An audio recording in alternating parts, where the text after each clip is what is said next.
We're seeing your screen now. Okay, Yeah. so I begin. Yes. Yeah.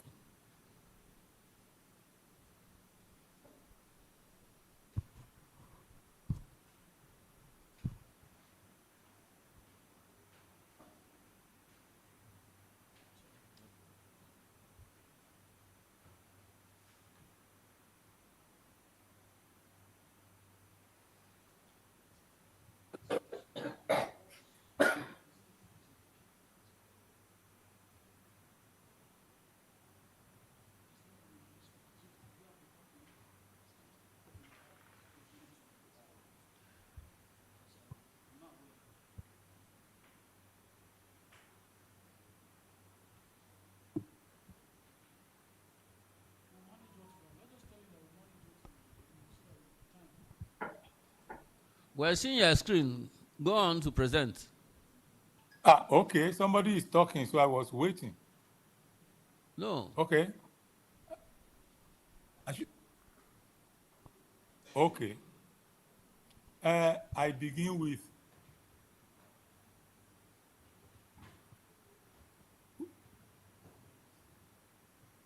all right. I begin with a short introductory remark. The first point to make, excuse me, somebody is addressing the audience. Nobody. Go ahead. Go ahead. You are the one addressing us.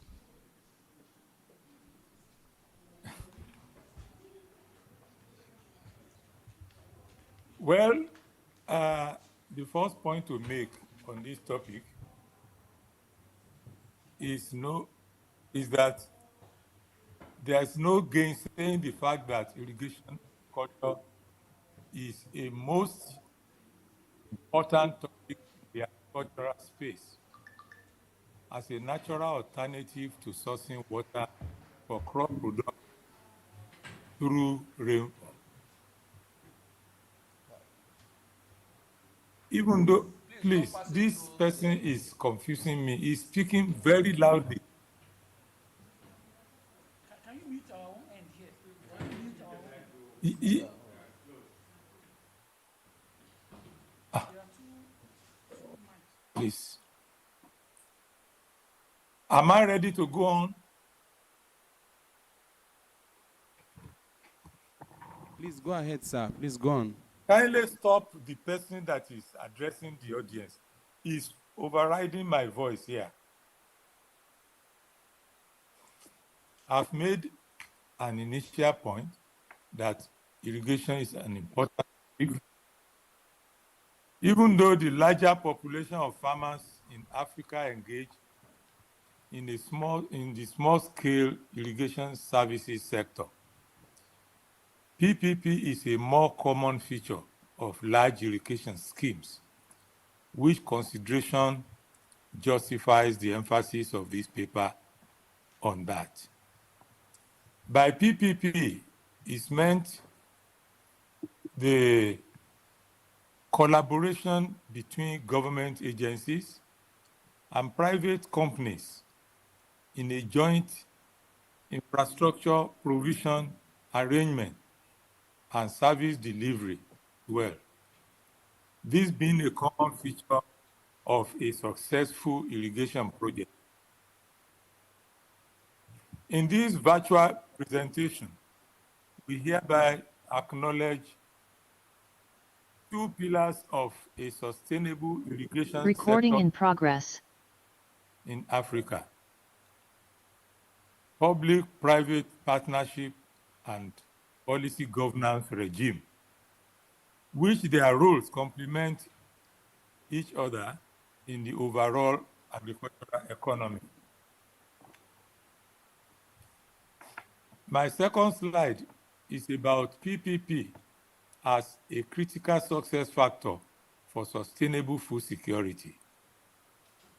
I like to make the point here that the preponderance of PPP in the irrigation sector in Africa is due to a number of facts.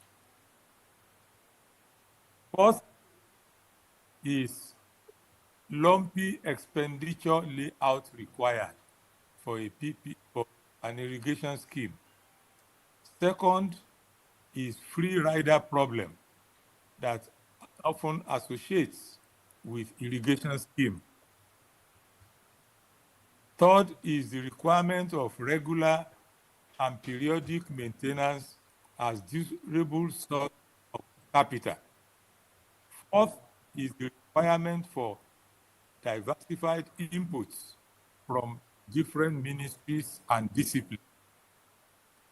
Fifth is the substantial externality effects of PPP and irrigation schemes generally. Last is the lifelong and intergenerational consequences of irrigation projects.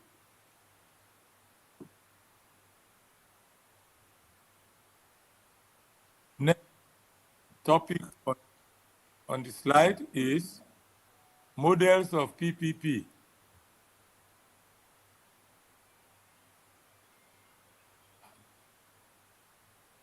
Please, excuse me. I'm making a presentation here from Canada, and somebody is overriding my voice there, making another paper. I'm confused. Better get out of the first link. It may be from Which there. lane? Pardon? Please go out from your first room you entered. Exit the first room, sir. That's true.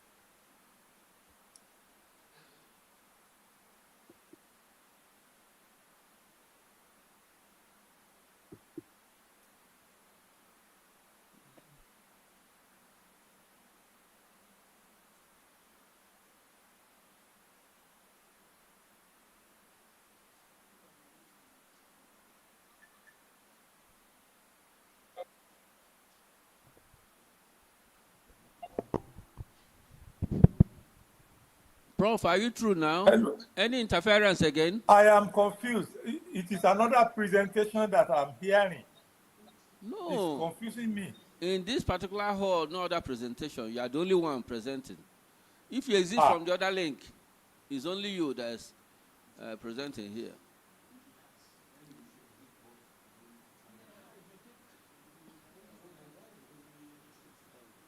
Anyway, continue. We'll be hearing you. We'll be hearing you.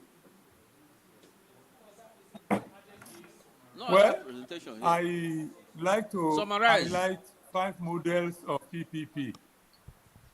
One is the design, build, finance, and operate model, whereby the private company designs, builds, finances, and operates a project.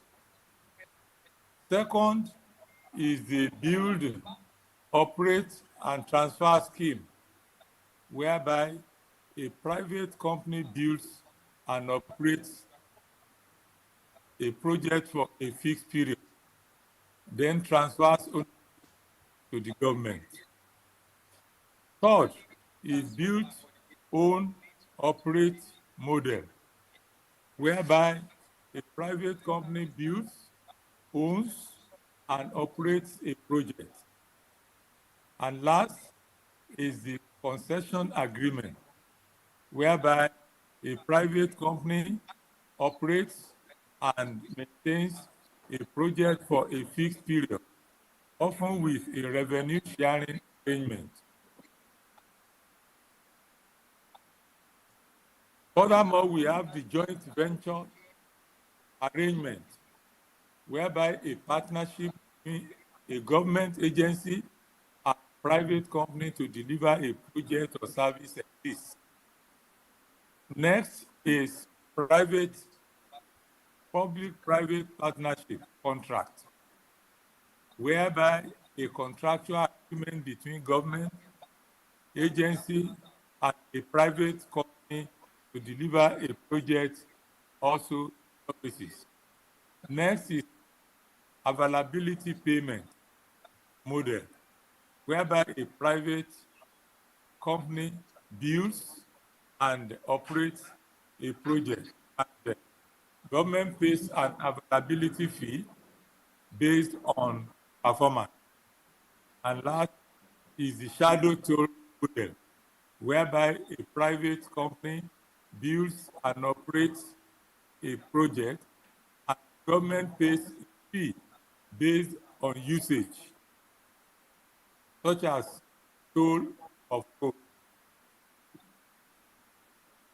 My next slide deals with considerations for a successful PPP in irrigation management. Here are some considerations for a successful PPP in irrigation management.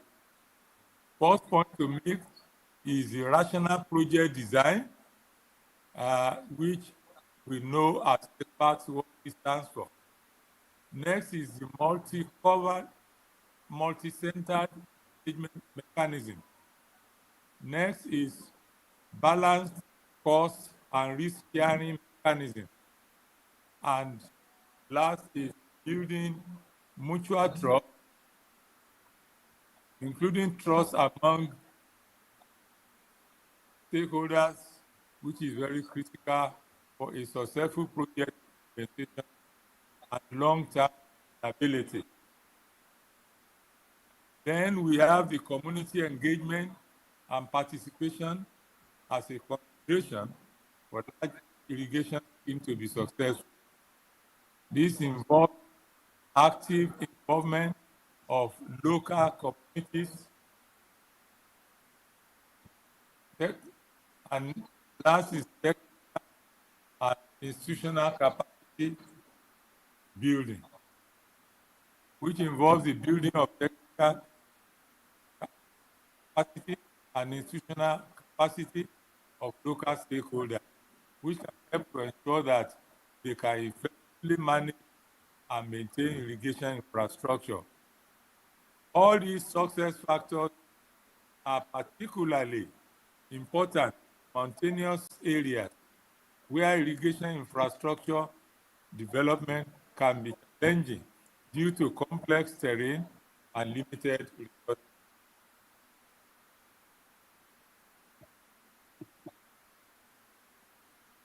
My ninth slide deals with policy environment as a facilitating or enhancing factor.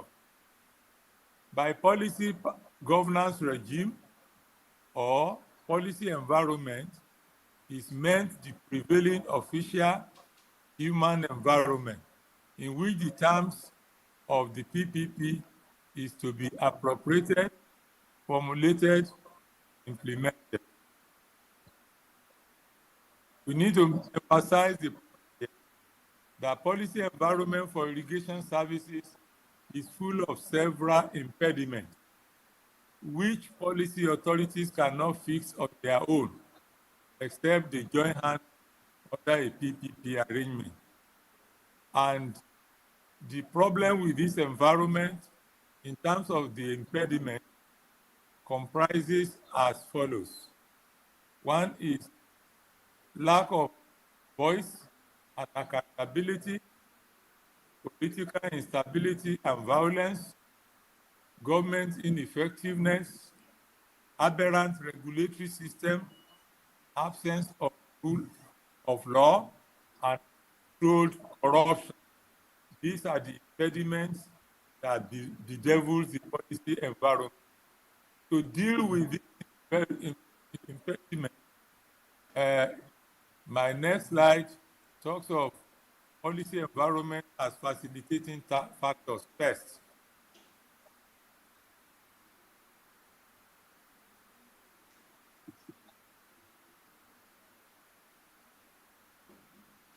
Scope for enhancing irrigation sector with the instrumentality of PPP and policy reform in Africa combined. The irrigation sector offers significant opportunities for enhancement through public-private partnership with respect to the performance of stakeholders in the partnership in specific components of irrigation.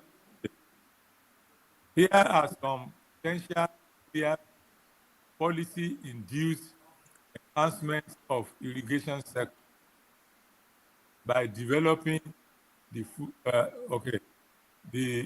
policy arrangement. There are 3 points to note in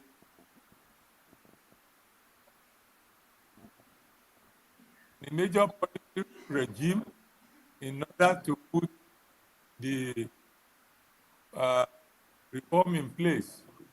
One is respecting the right of the people to food under the PPP project, including infrastructure development, including modernization and rehabilitation, including water management aspects, agricultural extension services,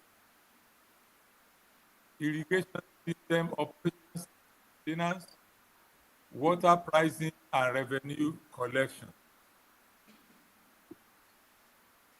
Next condition for a right to food regime is to protect the rights of the people, such as under crop diversification and value chain development, whereby PPPs can promote crop diversification and develop value chains, enhancing the economic benefits of irrigation.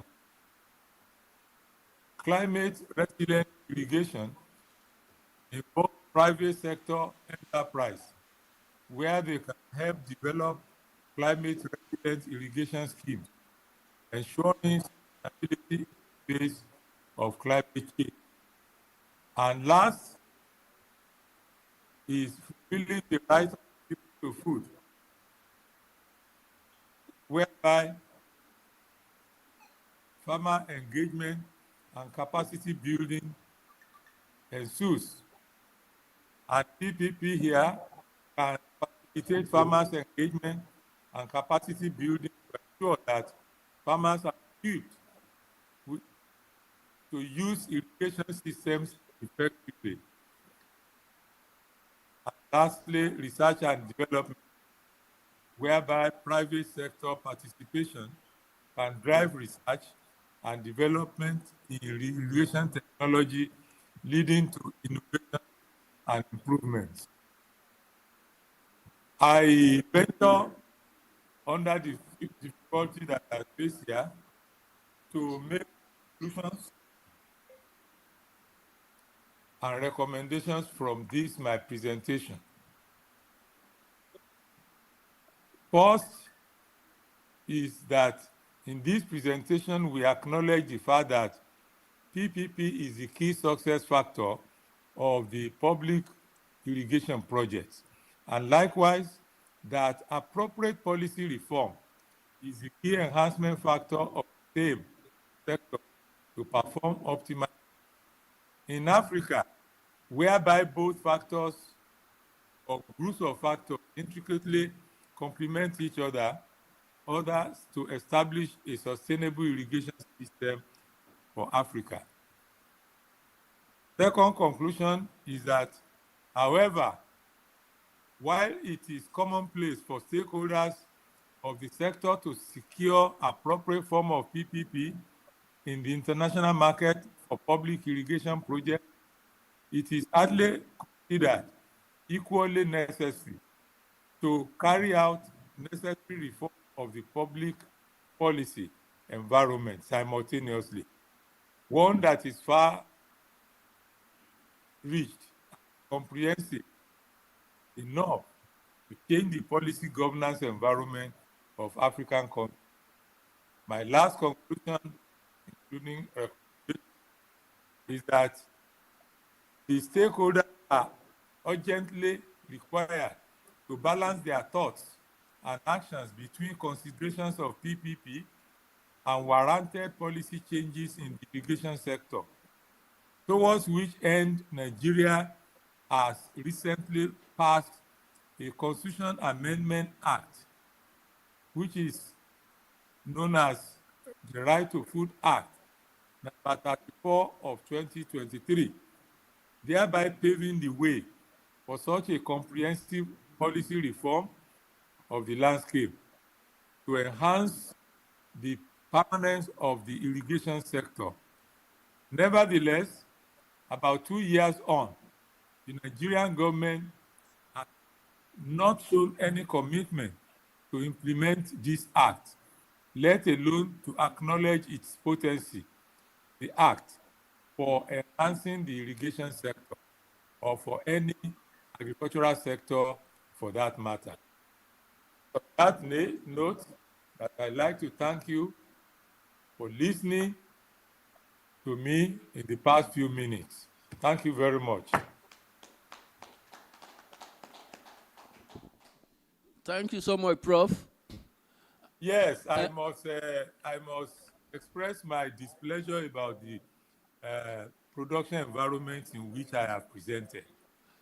No. Somebody is presenting somewhere that keeps overriding my presentation. It is not in this particular hall where you're presenting. But I don't know how technology cannot stay. You were in another room before this one. But despite that, we apologize. The important thing, you have made your presentation. It was loud and clear. So we plead with you to stay on. We are going to take a second presentation before question and answer session. Thank you. Oh. Hello? Yeah, you hearing me?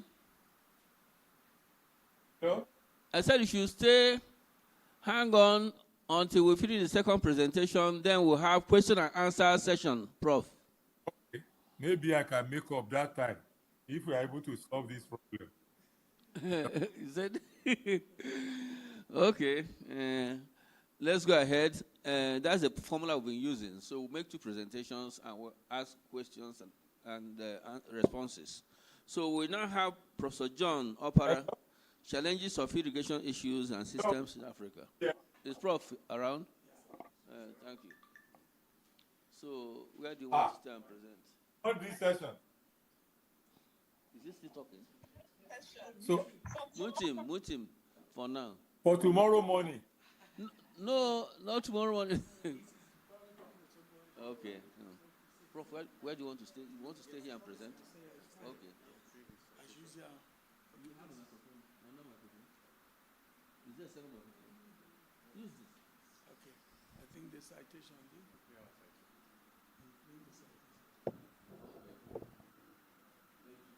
Because you have 10 minutes. The other man, the lead presenter, was given 15 minutes. Others will have 10 minutes. I want to give a extension to Prof. Okay. John Kennedy Opara, PhD, OFR, JP graduated from the University of Calabar and earned a master's degree from University of Jos, and later proceeded to the same university to obtain his PhD in applied microbiology. He is well-read and has travelled widely.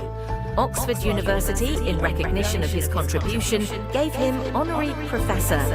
He served under 4 successive presidents in Nigeria, where he occupied different positions.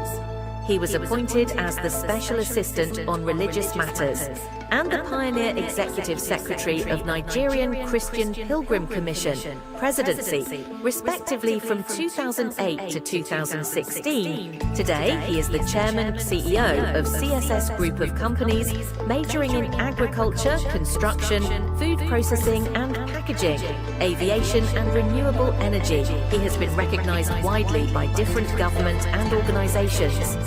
As the founder and CEO of CSS Group of Companies, has employed over 1,000 workers across Nigeria, with 90% from Nasarawa State.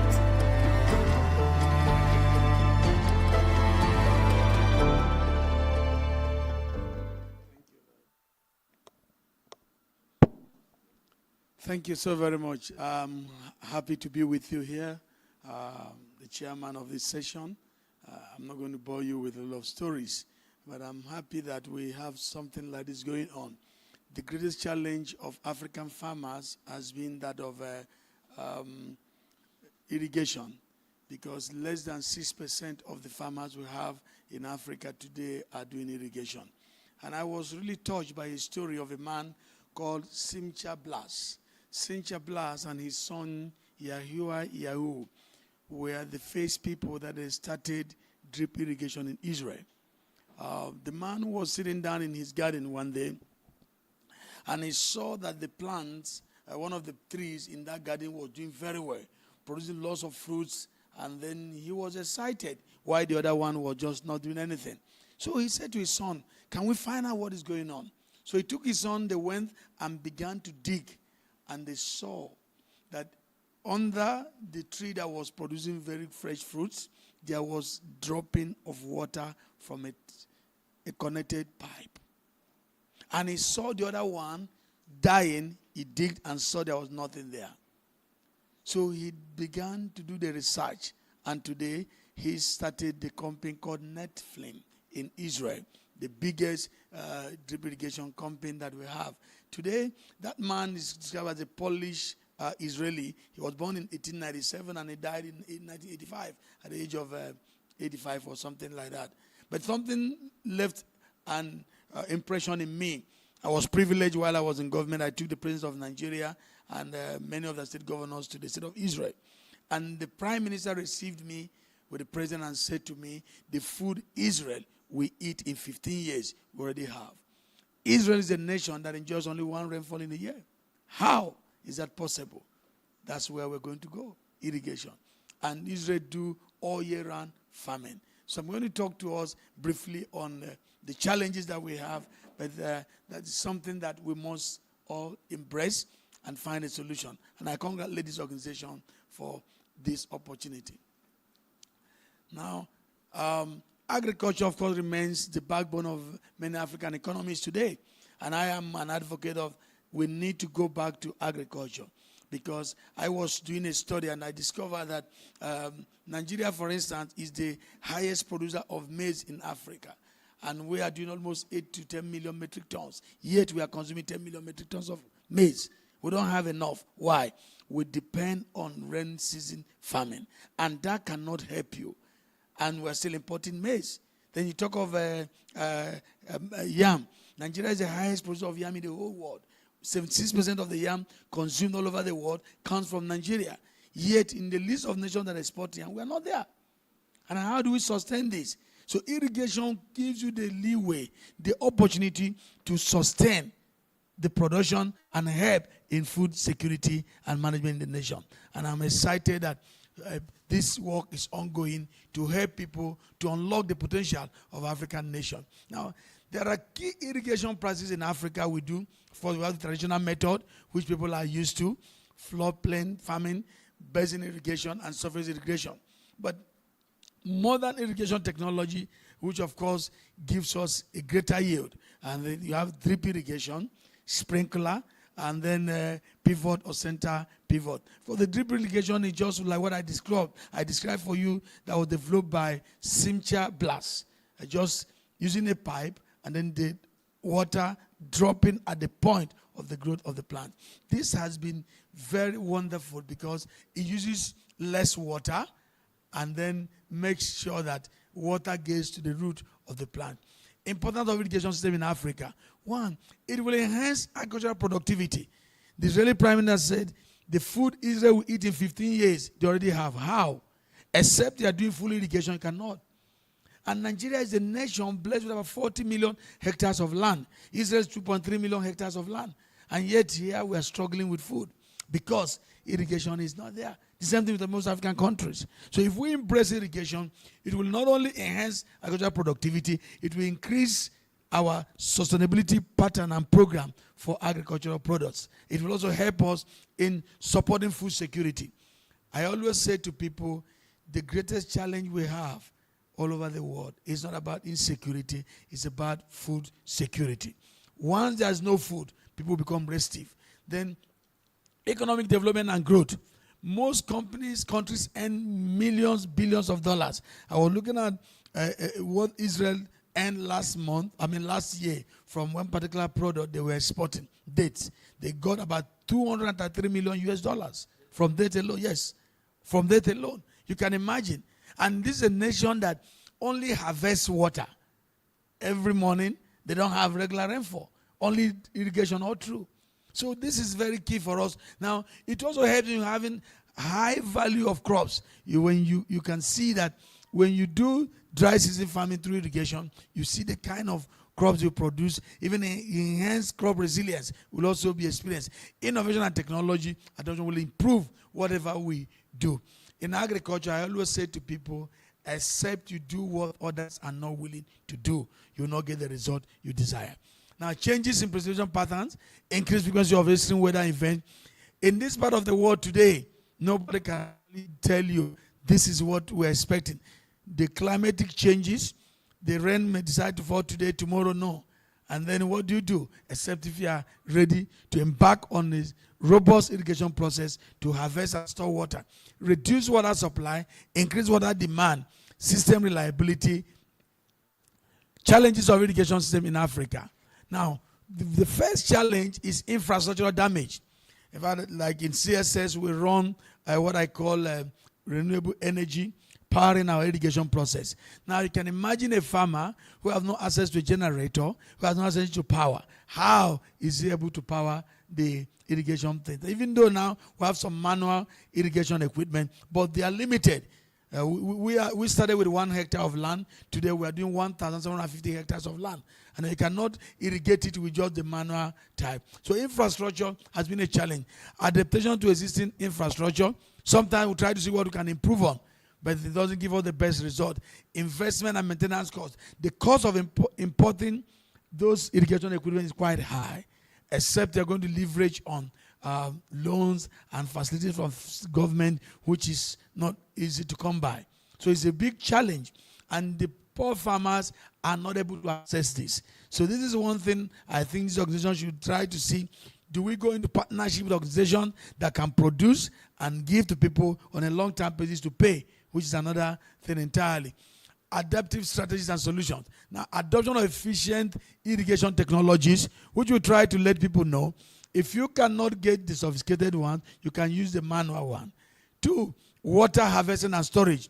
In CSS farm, I ordered 2 big, very large tanks where we store water. During rainy season, we store water. Also, we did a lot of reservoir that keeps water for us that we can use during dry season. Soil and water quality practices in water resources management, climate resilient crops and varieties. That is getting crops that are not too demanding in terms of water. I was studying something with the Israeli ambassador a few weeks back. There was a new technology developed. A kg of rice paddy takes about 6,000 liters of water. But the new drip irrigation makes it possible for the 1 kg produce like to use 1,500 liters of water. So 4 times. You can now go 4 kg from 6,000 liters of water as against 1 before. These are some of the new technologies that have been put in place. Technological innovations, modern irrigation technology, drip irrigation, sprinkler system, precision agriculture, water harvest and storage, rainwater harvesting, consolidated wetland and peace, which is part of what we are doing in CSS. Efficient water use practices, soil moisture measurement, improve irrigation scheduling, and then infrastructure improvement, upgrading existing systems, designing climate resilient infrastructure to see what you can make. Management and policy approaches, integrated water resources management, holistic water management approach should be employed to help farmers to manage water in terms of, because of the non-availability of the quantity of water that we may need. Just like what I have told you, instead of you're wasting or using 6,000 liters of water, you are now using 1,500 liters of water. I told them that 85% of the water we waste in Lagos, say for instance, can give us more than 90% of the rice paddy that we need as a nation. But this water is not recycled and is not utilized. Now, capacity building and training.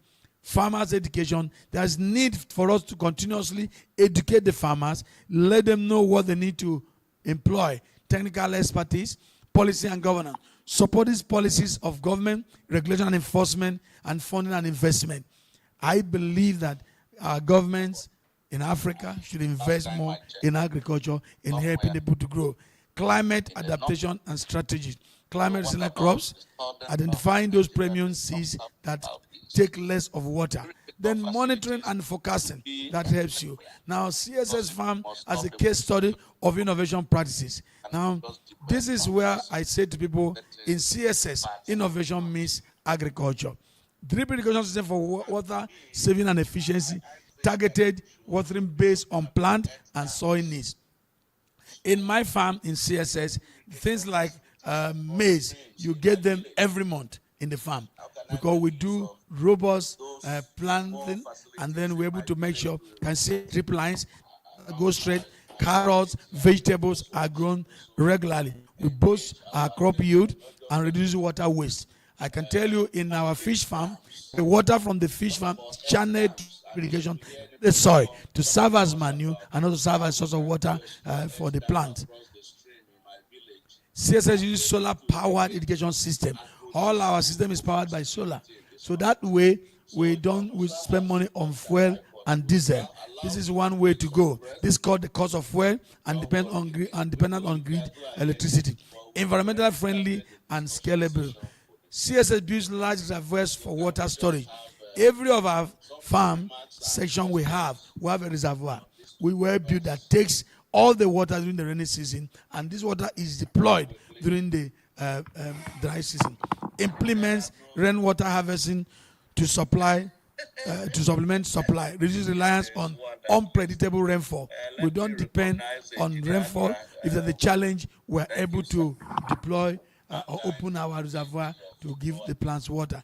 CSS runs regular training for farmers on irrigation best practices, and also focus on local knowledge and modern techniques. We have community-wide benefits and system sustainability. We have trained over 7,000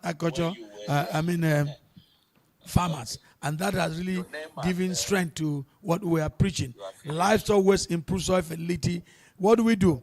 The manure from the poultry and the ranch is deployed to the farm to serve as a fertilizer. Efficient use of byproducts in irrigation processing. Complete ecosystem is equal to sustainable resource use. And then I think there's a clip. Can you just show few minutes clip on the overall as I summarize? Opening remark that the chairman of having irrigation facilities. Welcome to CSS Global Integrated Farms, one of the fastest growing farms in West Africa. We run a sustainable circulatory farming system. Organic manure from our livestock enriches the soil for crops. Our manure is treated and spread across our farmland, enabling the soil. Filtered manure from our fish ponds. From our upper and lower canals, we retrieve, recycle, and reuse water acquired from our various units, ensuring nothing goes to waste. At CSS Global Integrated Farms, we're committed to producing high-quality, sustainable food while preserving the environment. Experience the taste of nature's bounty, grown with care and respect for the land.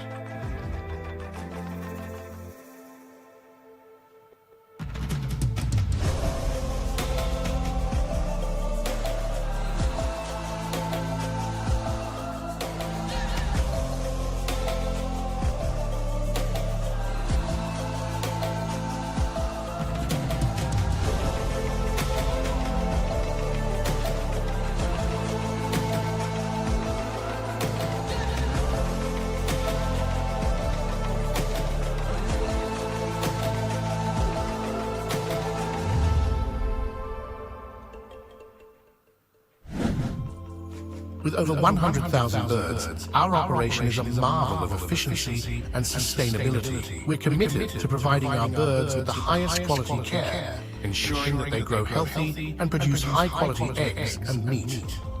With over 350,000 fish per cycle capacity, our operation is a testament to modern fish farming practices. Step into a world of controlled cultivation. We grow exotic fruits like bell peppers, sweet melon, zucchini, and many more. Hydroponics is a method of growing plants without soil, using nutrient-rich water solutions. Our fleet of tractors and specialized machinery streamline and increase productivity. Our water treatment process involves a series of advanced filtration and purification techniques. Witness the transformation of raw paddy rice into the finest quality rice at CSS Global Integrated Farms. Discover the process of transforming raw soya beans into pure soya oil. We're committed to providing our livestock with the highest quality feed. Our feed mill is a testament to our dedication to animal welfare. At the fruit juice line, we extract the pure juice from the fruits, witness the precision and efficiency of our chicken processing line, our zero waste initiative, paper crate making facility that transforms waste materials into valuable products. With over 1,600 hectares of land, our open fields are home to a variety of crops. Our team process flour products, all grown and processed right here on our farm. CSS Farms is renowned for its creativity and excellence in modern farming. Thank you very much. I think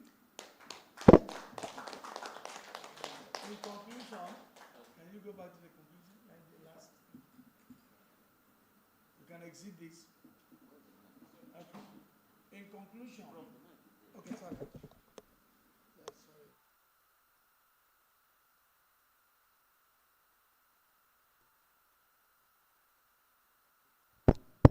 Thank you very much. In conclusion, I want to say that this is really the right time for this lecture. Can you go back to the last slide? And I'm happy that we are here and we are open to train people in irrigation to help them.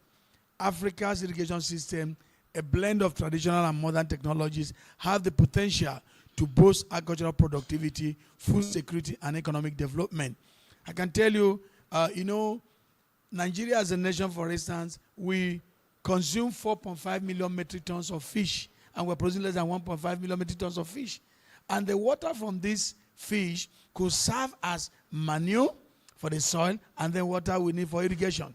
However, challenges like high costs, technical expertise, and water management need to be addressed. Investment, innovation, and policy support can enhance these systems, leading to increased agricultural productivity, food security, and economic development. Irrigation systems enable farmers to increase yield, extend growing seasons, and diversify crop production, contribute to economic growth and job creation. And I can tell you, if we can engage our youth in agriculture in this process, insecurity will be a thing of the past, because people need to do something. When I came to where I am today, I was able to engage. We have a workforce of 1,450 people. Before then, insecurity every day, but everyone is now engaged, trained, and empowered to be able to go to the farm, and they're giving us the result. Climate change significantly impacts irrigation system, impacting water availability, system efficiency, and infrastructure reliability. To improve resilience and sustainability, Africa must adopt efficient. Let them play that videos, the short video. Please. Thank you, sir. Thank you, sir. So maybe while they are getting it set, people can be asking their questions. Welcome to CSS Global Integrated Farms, one of the fastest growing farms in West Africa. We run a sustainable circulatory farming system. Organic manure from our livestock enriches the soil for crops. Our manure is treated and spread across our farmland, enabling the soil. Filtered manure from our fish ponds. From our upper and lower canals, we retrieve, recycle, and reuse water acquired from our various units, ensuring nothing goes to waste. At CSS Global Integrated Farms, we're committed to producing high-quality, sustainable food while preserving the environment. Experience the taste of nature's bounty, grown with care and respect for the land.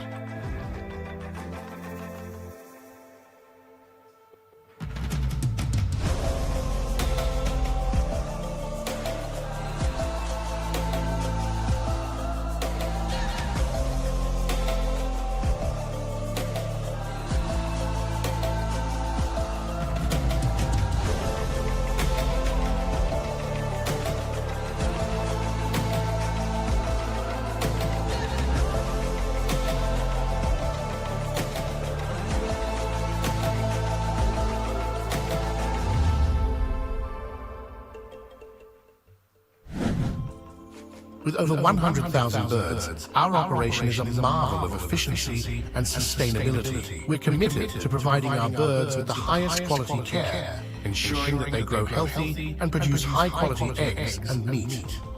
With over 350,000 fish per cycle capacity, our operation is a testament to modern fish farming practices. Step into a world of controlled cultivation. We grow exotic fruits like bell peppers, sweet melon, zucchini, and many more. Hydroponics is a method of growing plants without soil, using nutrient-rich water solutions.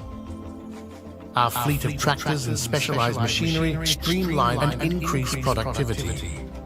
Our water treatment process involves a series of advanced filtration and purification techniques. Witness the transformation of raw paddy rice into the finest quality rice at CSS Global Integrated Farms. Discover the process of transforming raw soya beans into pure soya oil. We're committed to providing our livestock with the highest quality feed. Our feed mill is a testament to our dedication to animal welfare. At the fruit juice line, we extract the pure juice from the fruits. Witness the precision and efficiency of our chicken processing line, our zero waste initiative, paper crate making facility that transforms waste materials into valuable products. With over 1,600 hectares of land, our open fields are home to a variety of crops. Our team process flour products, all grown and processed right here on our farm. CSS Farms is renowned for its creativity and excellence in modern farming. Nigeria, by the mercy of God, is the largest. Thank you, Chairman. Let me add that they have a stand here, so you can feel free to go to their exhibition stand to pick any of their products. I think they are giving it at a subsidized rate just for the purpose of this conference. Thank you all. Thank you, Director. Okay. Musa, do you have a question or comment, sir? Yeah, Oga Kwata Kwata. Okay, sir.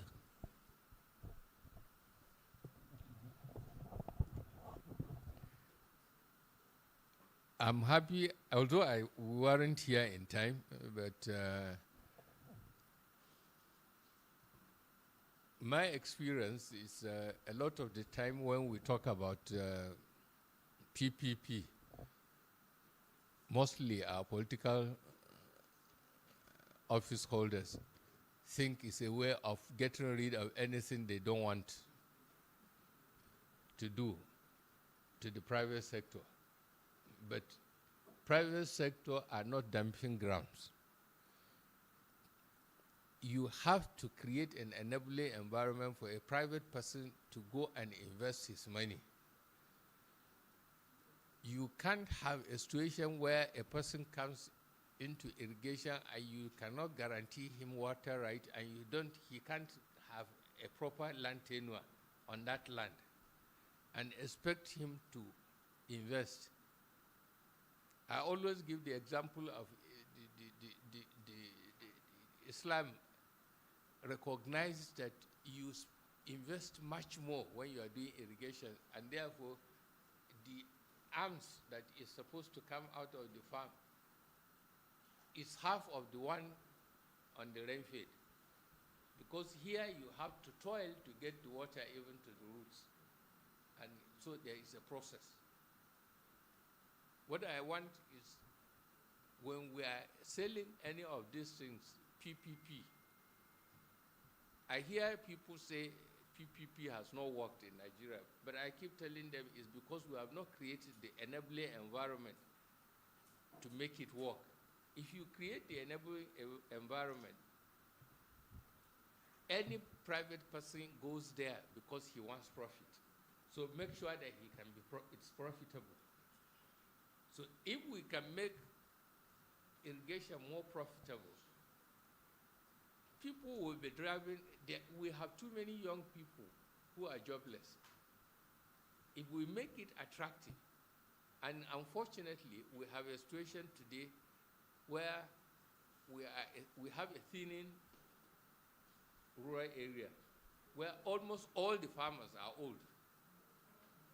all the youth have gone to city and they are jobless. And these old people need some form of mechanization and other things because they can no longer till the land manually.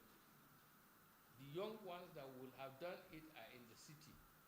And the young ones don't want to do anything manual. So if you want them to return back to farmland, you must find a way that we can support it. I give always example of combined harvester. It's called combined harvesters because initially farmers in America could not afford a harvester for themselves.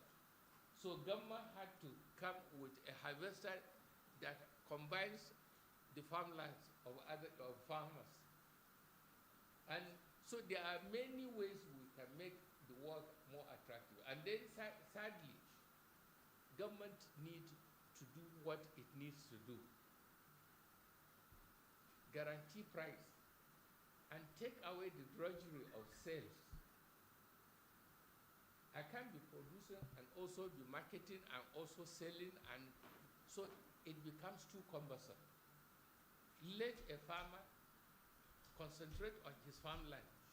Let government buy, or through the industry, have a form where they buy this product off the farmer, process it, and put it in the marketplace.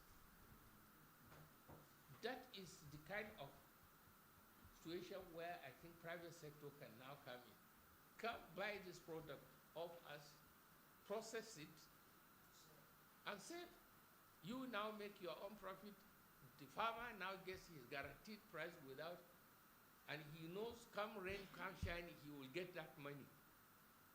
Even when the market is coming down, he knows he will get that guaranteed price.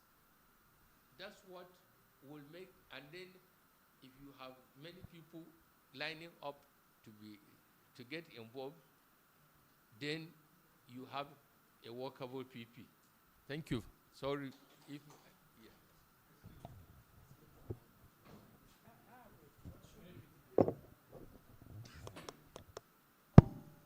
Yes, I have a question, and the question is very simple.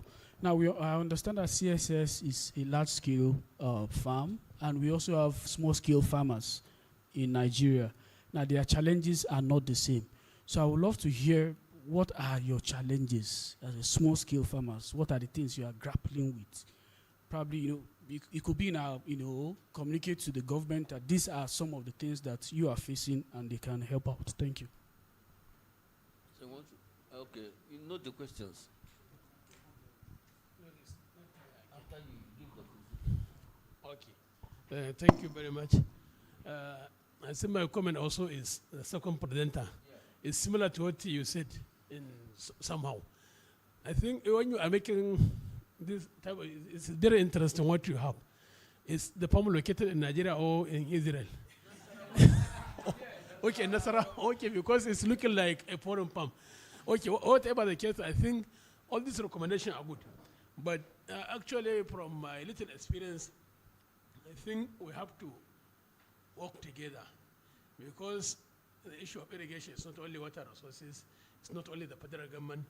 From the community upward, the local government, the ADPs, the Ministry of Agriculture, the water resources, NGOs, everybody. So in Nigeria, from my little experience, one of the major problems we have is the fragmented coordination. We are not working together. So my advice, because the big guys are here, Madam is here, is the Director Irrigation. Yes, so I think we have to change our method of operation, for example, in terms of coordination, governance, and even the policies. Probably we have all the policies, they are there on ground, but they are not harmonized. Fragmented approach, duplication, inefficiencies, and so on. I think we have to do all this, one. And then from your own side, I think when you are making a recommendation, do it in such a way that it is contextualized. What I mean by contextualized, in the context of Nigeria, like my friend said, in terms of small-scale farmers, large-scale farmers, what will work in Kano, for example, may not work in Oyo State. What will work in Anambra may not work in Borno. because of the ecology, because of the context, and so on. So when you are making a recommendation, probably you have to understand the context, and then probably be straightforward in terms of your recommendation, because it will help the policy makers, those who are deciding, to understand and then to adapt. So this is my comment. Thank you. Yeah, thank you so much. My questions, I think there are two. First, the challenges you encountered while you started. Number two, yes, the challenges you encountered while you started. Two, if the government was not involved at all, would you have been able to establish that place? Because I think I've been there twice. The third question is, those contingents from different states that used to come, was it through advocacy visits, or the government, state government heard about it and sent their people? Thank you.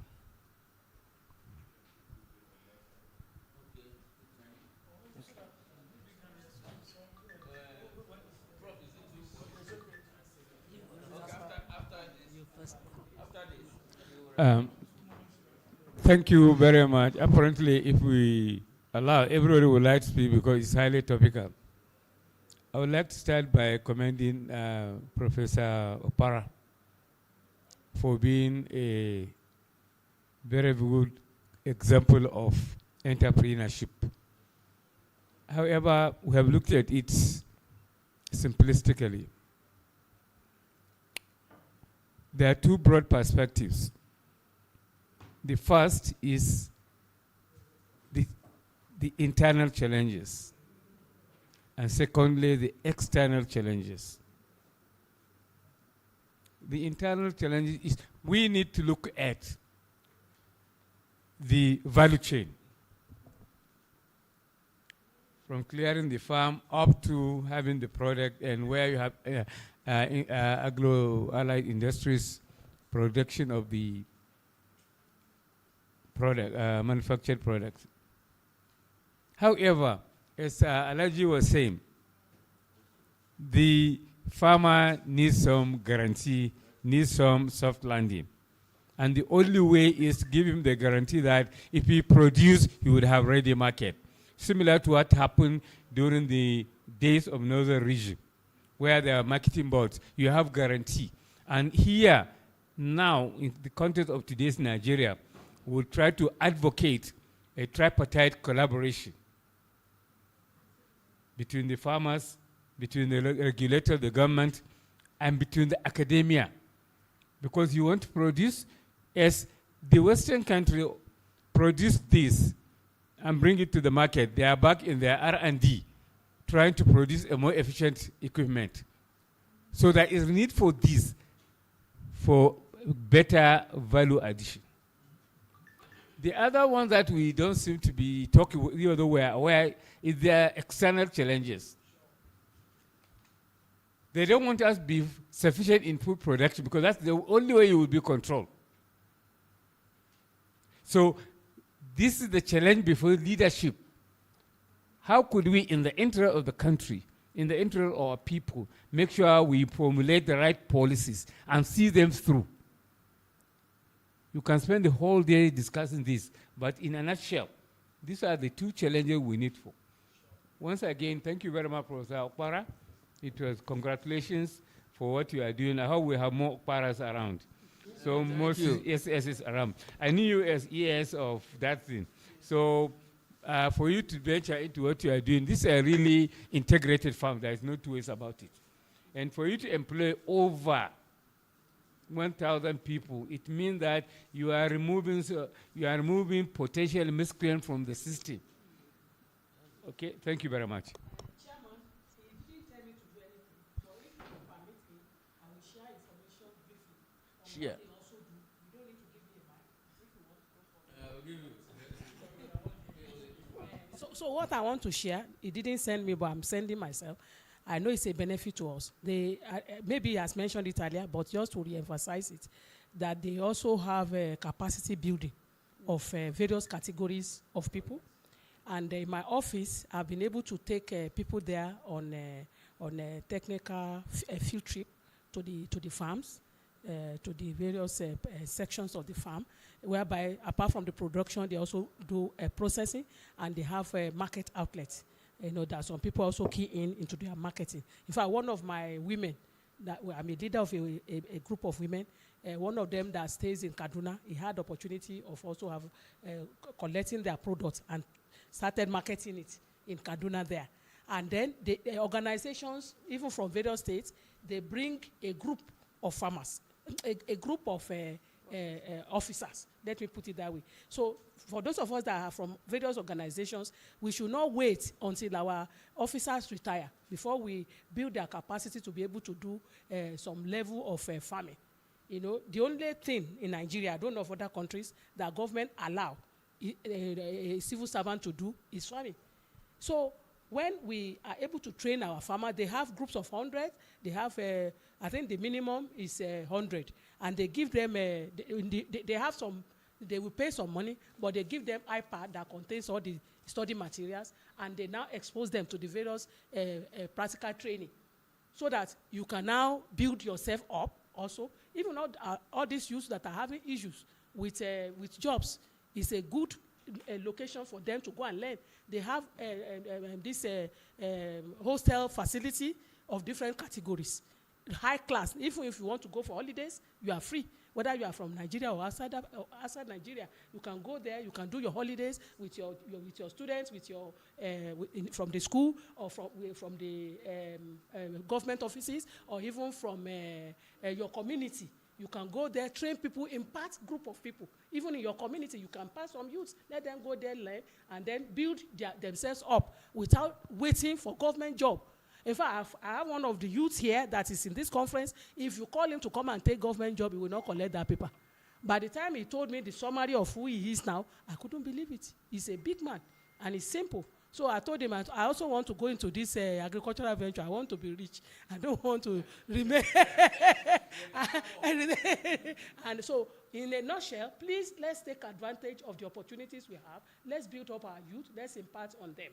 Don't let them be just moving around without anything doing when they can make a living and then make life meaningful. Thank you, sir. Thank you, Director. We're grateful. I've already told him I'm sending students to him on IT. Yes, that's the future hope, the students for IT.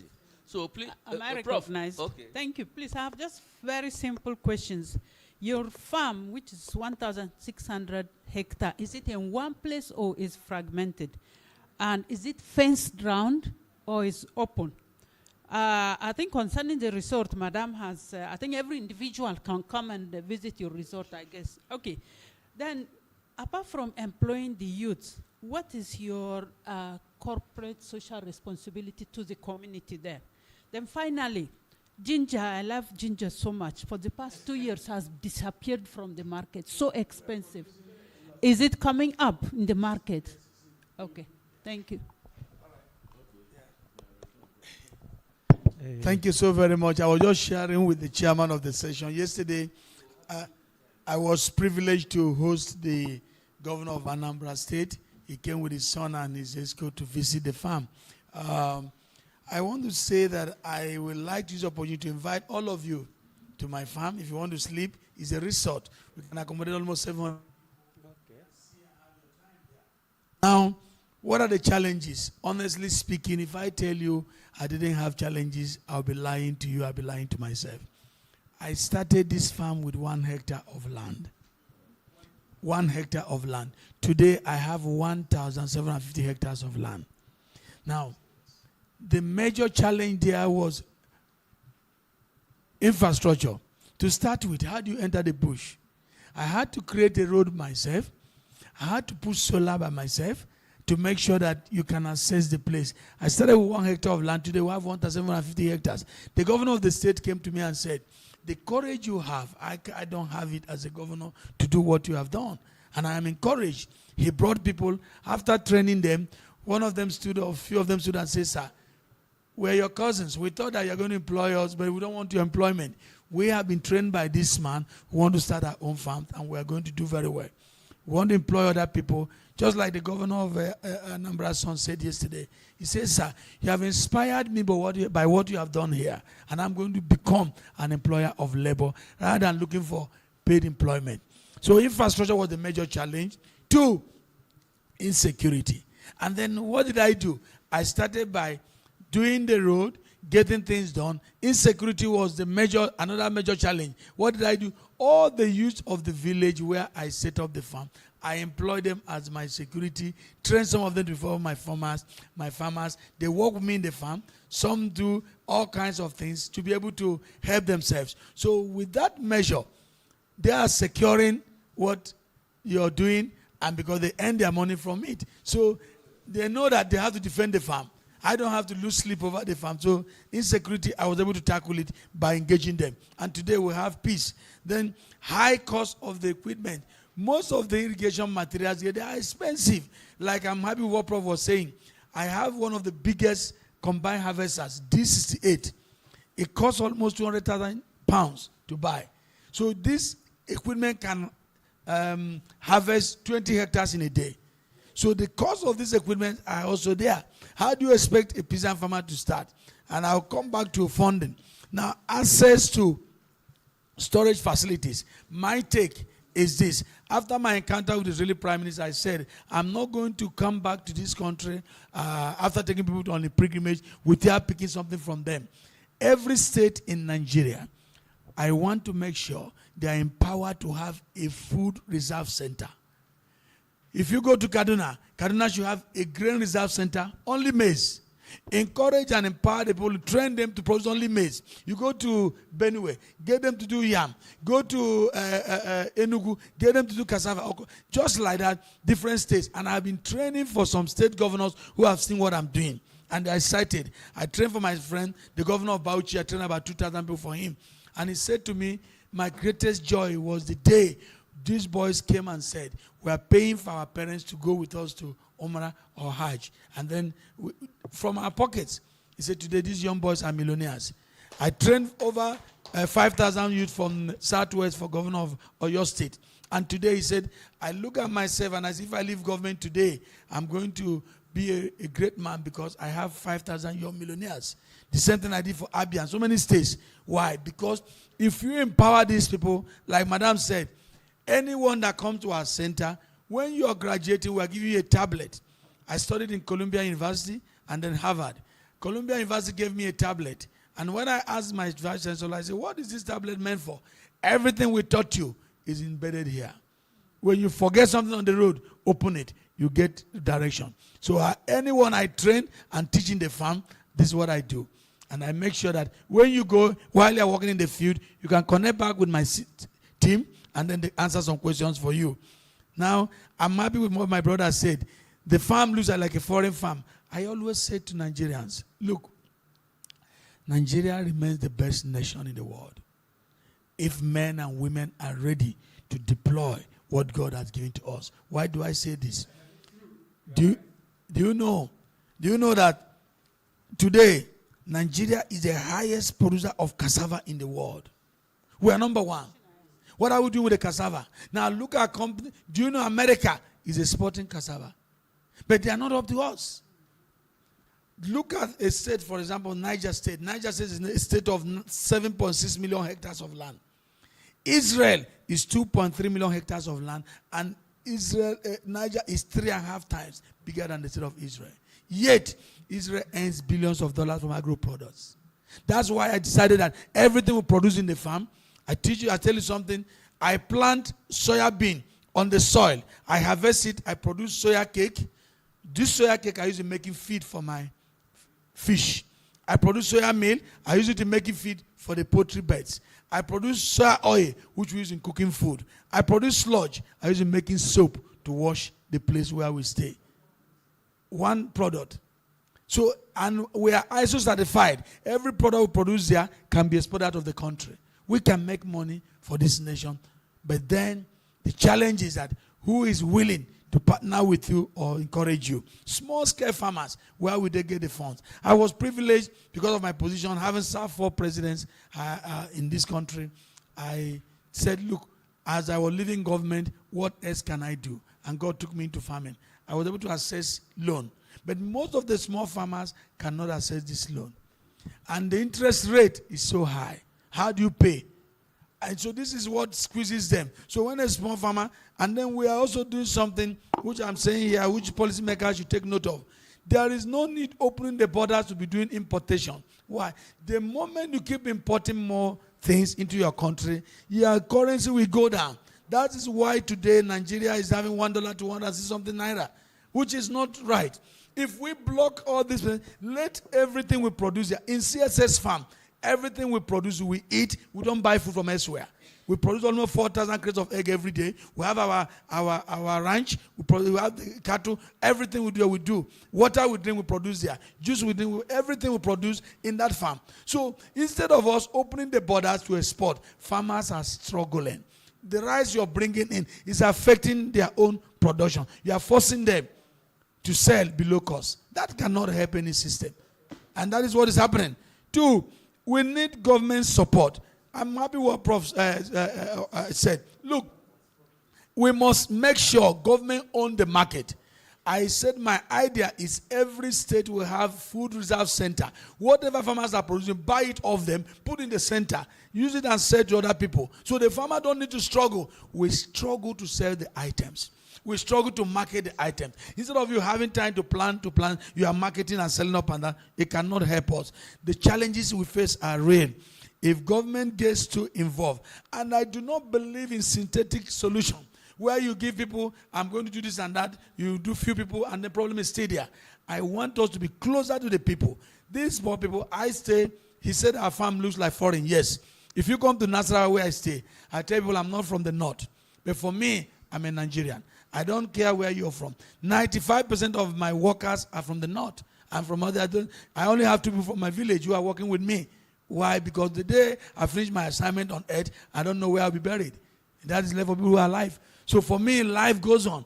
We must impart on people as we meet them. Remove religion, remove ethnicity, and focus on helping our people to grow. This is what I preach all the time. External challenges he mentioned.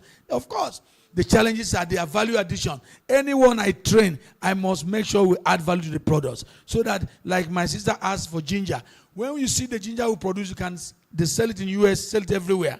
We make it, if the packaging alone, the quality is high. And many people like it because, one, it's not like a Nigerian thing. We can do better. We can do more if we have all the support that we need. Finally, I believe that every state, some governors hear me speak, some of them are very good friends of mine. Like the one that came yesterday, he said, look, I never knew there's a farm like this. We speak to people, and some of you are here. You can bring people. I was telling him his governor came, the governor of Abia, when he wanted to visit me in the farm, he said, why do you want me to come to the farm? I said, that's where I stay, sir. Why must I drive to that place? So he covered his plate number, thinking that I was coming to a village. So when he entered the place, he said, what? This is the country you are in. I said, yes, that's who we are. You don't need to advertise yourself when people enter there, like the one that came from yesterday. He said, I didn't know there's a place like that. And his son told him, I would like to work with this man. He's my mentor, and I need to study him and see how he is able to change this environment. I thank God for the gift of you people. I pray that God will help you speak out and willing to train people. Last time when the Prophet Jegal team came to, the president sent them to my farm. And when they came and I said to them, insecurity cannot be solved by buying ammunition. Who are you shooting? Who are you killing? It's by creating employment, creating enabling environment for people to farm and when they get employment, gainful employment, they will produce them, so they become producers. I said they won't have time for anything else. Why? In my farm, work till 7 o'clock. We eat in the farm. When we are going home to sleep, when you sleep, you come back the next day, you are back to work. And it is most easy. So this is only we can tackle insecurity in the whole of Africa. But when people are not employed, no work to do, what do you expect from them? Nothing. And I believe that the time to solve this problem is now. My farm is not in one place, but it's close by. Like you asked a question, I started with 1 hectare, increased to 1,750 hectares. I have a place where I plant rice, 800 hectares of land. I fence them. But most importantly, not even the fence. The villagers are my security. Why? I pay them from the farm. Then other social responsibility, most of the emirs around there, I was able to renovate their the palaces. I'm able to allow their children, the wives, to even take part in selling the items. They are part and parcel. They come to buy the items and reduce costs. And then I put light solar. If you go there, see everywhere there is solar. I put borehole. I made borehole this into different communities so that they can have access to water and light. This way, I'm adding value to them. Their children, some of them are placed on scholarship. Why? These people need us. You cannot say you are successful when everyone around you is very poor. That is not our goal. We want to make sure we change the narrative, empower these people, because the legacy you leave today will speak after you have gone. Not even when sometimes when you are alive may not hear, but your name will keep ringing a bell because you made a difference. That is my goal. Thank you very much. Thank you so much, Professor John.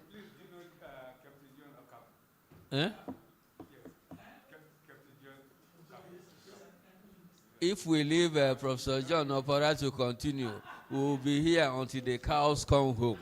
So, and we'll have other presenters to make. We appreciate the director and elder director, Professor Engineer Ike Musa. You're more than a professor, sir. You're welcome. We appreciate you. Thank you so much, sir. Yes, I'll call you.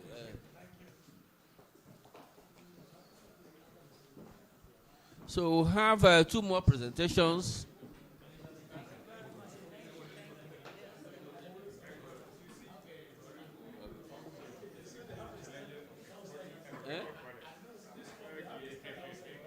Okay, yes, I understand. During break, we can go there. Thank you so much, colleagues. Sorry, we'll have to take more time. They say when you see a big masquerade,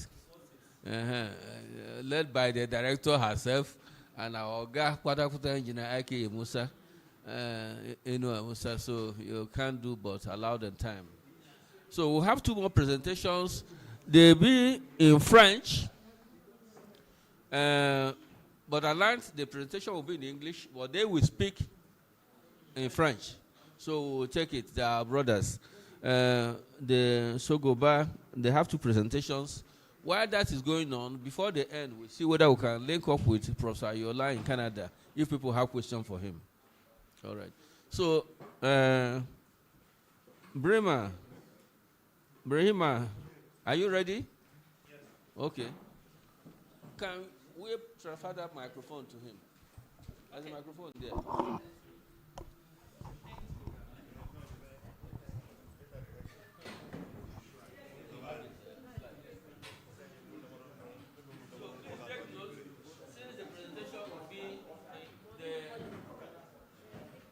The PowerPoint will be in English, but he will speak French. So please, let's be with them. Okay. Okay, thank you. Donc, I'm Brahma Dambele from Mali, but my English is not very good. So, okay. Okay. Slide. Voilà, donc notre présentation porte donc sur une expérience que nous voulons partager avec vous dans le cadre donc de l'initiative pour l'irrigation au Sahel, qui est donc une initiative qui regroupe plusieurs pays sahéliens, 6 pays, Mali, Burkina, Niger, Mauritanie, Sénégal et Tchad, et donc pour améliorer donc l'irrigation dans ces pays. Et dans ce cadre, au Mali, donc il y a un projet donc qui est appelé le PARIS, qui est rattaché donc au ministère de l'Agriculture et à l'Agence d'aménagement des terres. Donc nous allons présenter un peu comment, dans le cadre de ce projet, nous avons eu un peu à mobiliser différents types d'acteurs, notamment les partenaires privés, le public, les acteurs de la communauté. Voilà, donc comment aussi, parce que nous pensons que c'est une expérience quand même qui est riche d'enseignements et qui peut nous aider donc à avoir les difficultés, les perspectives, mais aussi les résultats qui ont pu être atteints dans ces cadres-là. Slide. OK, donc en termes d'organisation du projet, donc nous avons mobilisé des opérateurs. Donc les opérateurs, la mise en œuvre du projet s'est appuyée sur la mobilisation d'opérateurs privés en blue, et puis des bénéficiaires, donc notamment les collectivités et les organisations des producteurs. OK, let's continue. OK, donc le projet, dans ce cadre-là, s'est vraiment appuyé sur plusieurs instances, donc notamment des plateformes, ce que nous avons appelé des plateformes multi-acteurs, qui ont été mises en place donc au niveau local et qui regroupent donc un ensemble donc d'intervenants qui comprend donc des représentants des producteurs, des services, des acteurs privés, des institutions de financement. Donc vraiment regrouper au niveau local et au niveau national les acteurs, donc pour pouvoir échanger sur le développement de l'irrigation. Mais aussi, nous avons mobilisé des instances de gestion des conflits, des comités, donc pour gérer les conflits dans le processus et renforcer, et à tous ces niveaux, ces instances qui ont été mises en place ont été renforcées, les capacités ont été renforcées, et puis donc les organisations de producteurs. Mais donc le projet s'est appuyé donc sur les promoteurs et les acteurs publics, donc les entités, ce qu'on appelle les entités d'appui et de suivi, qui sont les services publics, mais aussi des prestataires et des fournisseurs d'équipements qui ont été mobilisés ensemble. Et cela vraiment a permis une participation accrue des promoteurs qui ont pris en charge une partie. Let's continue. Let's go. Voilà. Et donc cela vraiment a permis dans le cadre de ce projet d'atteindre des résultats importants sur la plupart des indicateurs du projet. On a pu atteindre les indicateurs. Et cela nous a permis au Mali quand même d'aménager environ 2000 hectares et donc de renforcer les producteurs autour de ces 2000-là sur différents types de systèmes d'irrigation. Yes. OK, donc voilà les instances qui ont été mises en place, qui ont été renforcées, les instances de gestion de l'eau. OK.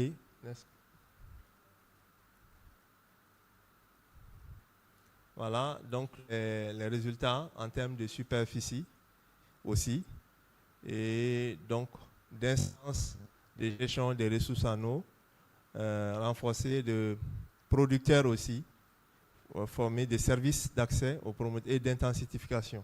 OK. Voilà, donc les instances qui ont été mises en place, la recherche-action aussi. OK, et les solutions documentées. OK. Yes. Voilà, donc sur le plan financier aussi, le projet a pu mettre en œuvre ces activités. Il y avait à peu près 105 sites donc au total pour 2453 hectares qui ont pu être développés dans ce cadre-là de ce projet. OK. Donc, effectivement, dans la mise en œuvre du projet, nous avons rencontré des difficultés, notamment liées à la situation sociopolitique, mais aussi à l'insécurité. Mais malgré tout cela, le fait que l'ensemble des acteurs travaillaient ensemble, des solutions ont pu être trouvées à ces problèmes qui ont pu être réglés pour que le projet puisse atteindre ses résultats. OK? Next. Voilà, donc c'est vraiment ce que nous voulons partager ici, c'est que, en tout cas, avec cette approche donc, qui s'est appuyée aussi bien sur les entités publiques, donc les services publics, que sur donc les collectivités territoriales, que sur donc, les acteurs du privé qui sont des opérateurs et aussi des fournisseurs d'équipements. Donc tout cela a pu mettre ensemble, on a pu les mobiliser dans le cadre de ce projet et cela a permis quand même une contribution accrue des bénéficiaires de 15 à 20 à 30%, donc des investissements qui ont été pris en charge par les producteurs eux-mêmes à travers ce dispositif et tout le système donc, de mise en œuvre, d'accompagnement, de renforcement de ces organisations. Donc cela quand même a permis de développer des systèmes d'irrigation durables avec des acteurs locaux, des opérateurs locaux qui ont été renforcés, équipés, qui permettent donc d'accompagner pour des questions de maintenance ou autres. Voilà, donc c'est ce que nous voulons partager. Je vous remercie. Thank you.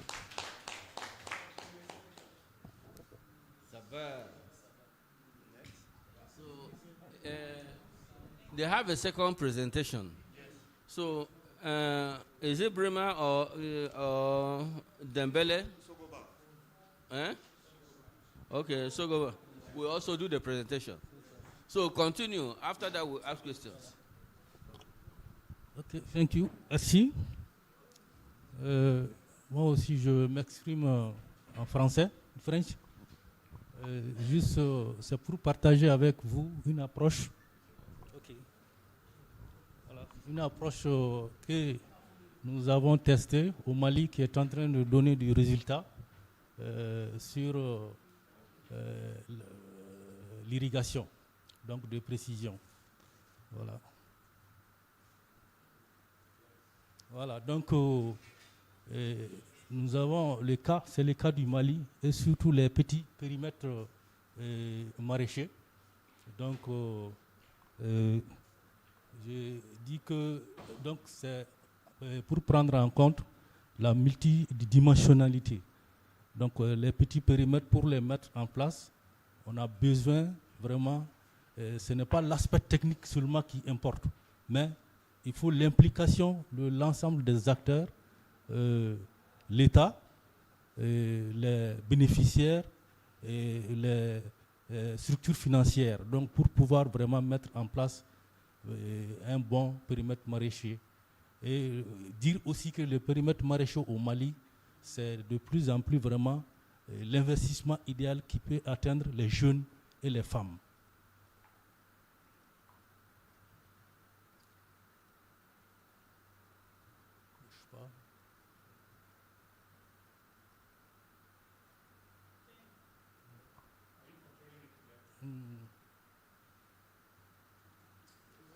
Voilà, mais, ok. Continuez. Voilà. Ouais. Donc,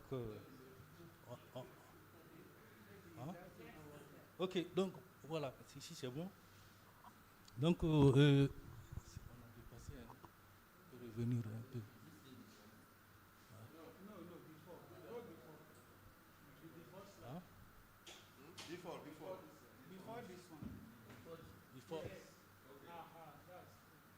Voilà, c'est ça. Ok. Donc, nous disons que cette approche vraiment permet de mettre en place des investissements de bonne qualité qui sont réalistes et qui sont exploitables vraiment et rentables. Bien. Donc, la méthodologie, voilà, la méthodologie, c'est... Il a dépassé un bac. Voilà. Ok. Voilà. Donc la méthodologie, c'est focalisé sur l'exploitation des textes qui sont au niveau de l'État qui ont été validés et la capitalisation des expériences au niveau de deux programmes au niveau national qui a été validé par l'État et les expériences du projet que lui il vient d'expliquer. Donc c'est ce qui a été capitalisé et la synthèse des techniques. Bon, on peut passer sur ça, c'est à partir des expériences de son projet. Voilà, donc sur le plan résultat, nous avons eu des résultats sur le plan foncier il y a, à partir des textes qui ont été validés par l'État, qui disent qu'il faut qu'au moins 15% des terres qui doivent être allouées aux femmes. Donc, nous prenons l'exemple, par exemple, du projet qui vient d'expliquer, où on a pu atteindre jusqu'à 35%. Et donc, il y a aussi, en termes de résultats sur le plan institutionnel, il y a des organisations de gestion de l'eau qui ont été mises en place, des organisations de gestion des conflits, et aussi les organisations de comment dirais-je, la consultation. Voilà. Ouais, merci. Oui. Voilà. Donc ici,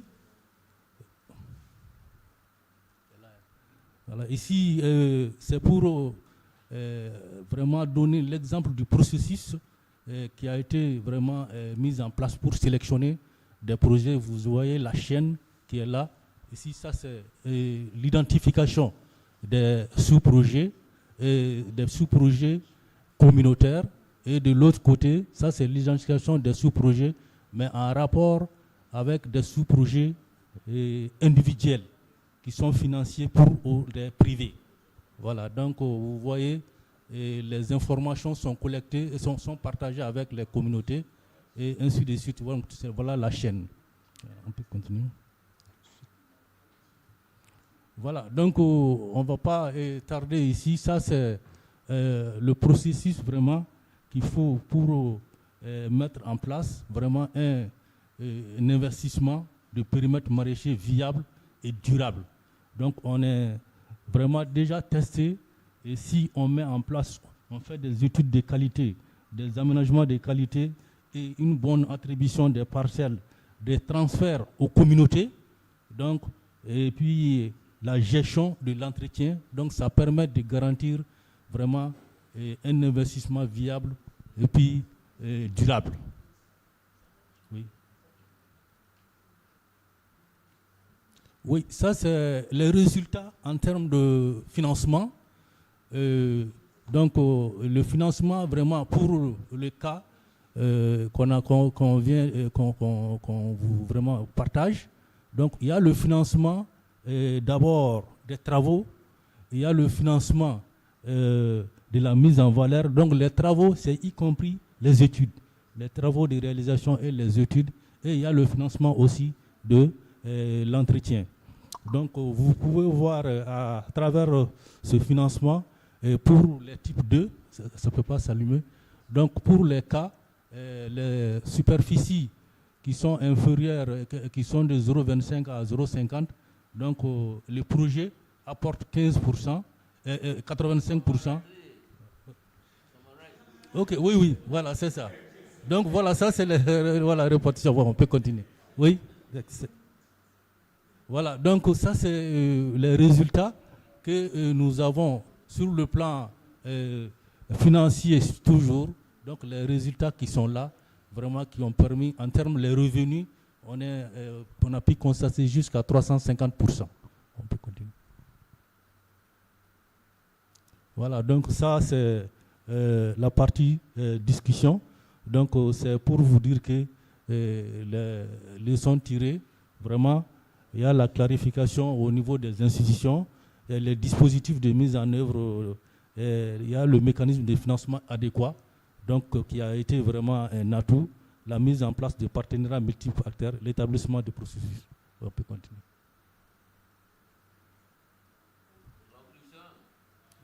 Oui. Conclusion, voilà. C'est ça. Voilà. Conclusion.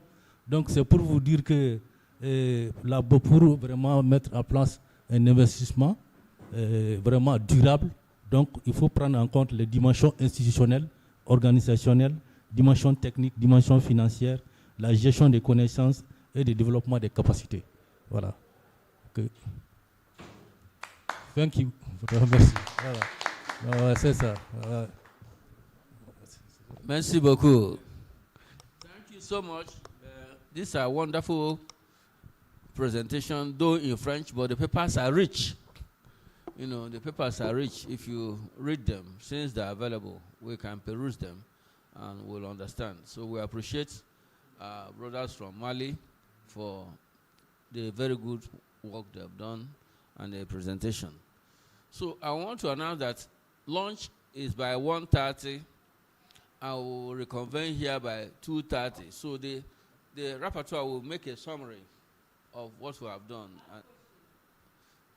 Can you speak French, Prof? That is our limitation. So that we don't delay further. You try to.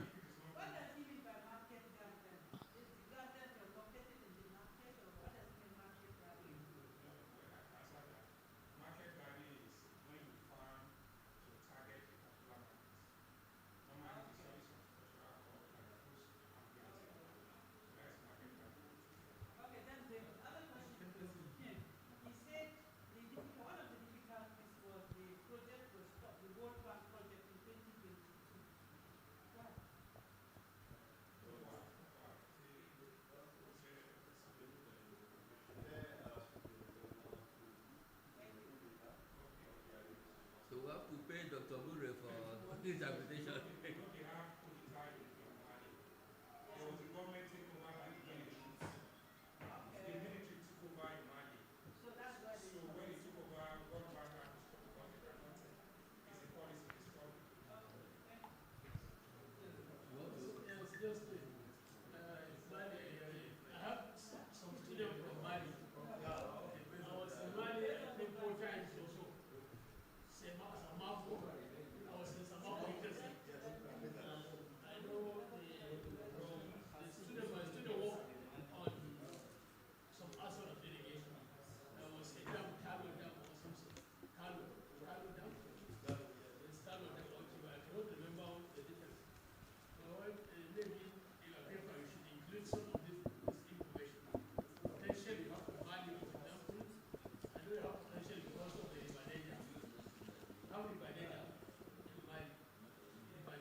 So let's be brief. The rapporteur be very brief, so that we'll leave by 1:30 and reconvene by 2:30.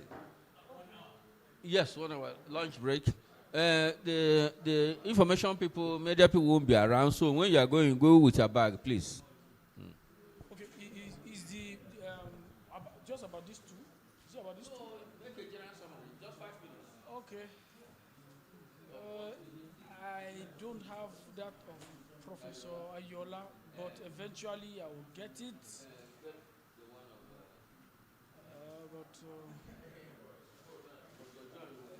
Yes.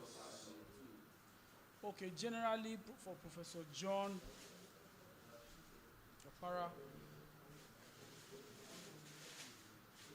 Okay, he was talking about irrigation for Africa agriculture. Particularly how. Oh, enough. Okay.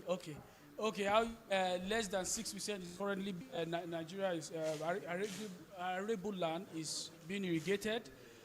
The need for more. Then he shared some of the things that they are doing, but for the first presenter, what I have here is the Paris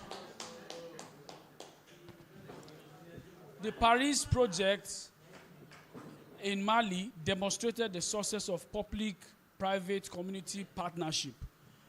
That's like, it's a little different from what we are used to, public-private partnership. But this one, public-private community partnership, okay? And they rehabilitated nearly 2,000 hectares of irrigable land, benefiting over 15,000 people, with strong participation from women. They had inclusion of women. It strengthened local institutions, introduced innovations like through beneficiary contributions, despite challenges like funding, suspension, like it was mentioned, the World Bank had to leave. Okay, funding suspensions and political instability. The project thrived due to local commitment and government support. It's inclusive, scalable model and offers a blueprint for irrigation development across sub-Saharan Africa. So that's a summary for them. I'm still working on it.